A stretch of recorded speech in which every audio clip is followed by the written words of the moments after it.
In the rebel-held city of Shakhtarsk in southeastern Ukraine, the grim cleanup of war-torn neighborhoods. Сильно страшно. It was so scary.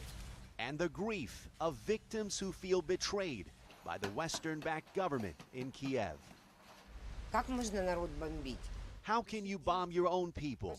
A place with children and the elderly, asks Irina Brigadyrova. У нас свидетели. Irina blames Ukrainian forces for shelling her grocery store. That's why now she wants a separate state.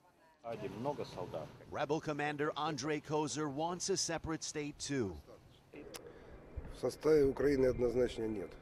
We can't be part of Ukraine anymore, he says. Такое маленькое государство. How many here think the solution is a new independent state? Almost everybody. You, yes? Референдум показал. What about you? Yes. России, да. When you travel around rebel-held southeastern Ukraine over and over again, you hear people say they don't want to be part of Ukraine anymore. And that brings into focus what could be the next obstacle in this conflict. How do you resolve this crisis when many here still demand a separate state? Ukrainian President Petro Poroshenko has rejected calls by the East for a separate state. Instead, he promises a bill that would give the rebel-held region special status and greater autonomy. How much autonomy is unclear. For many here, the offer is too little too late.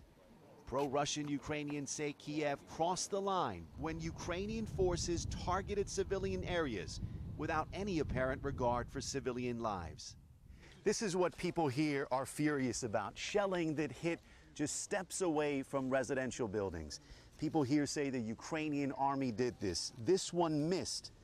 Others did not. In Shakhtarsk, entire buildings were destroyed.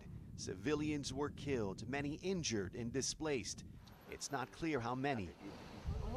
The government in Kiev denies shelling residential neighborhoods. Rebel fighters are accused of hitting civilian areas too. But bitterness and deep mistrust linger, fueling calls in this region for independence. I prefer just peace and forgiveness. How Kiev responds will either resolve or deepen the crisis. Reza Sayah, CNN, Shakhtarsk, Ukraine.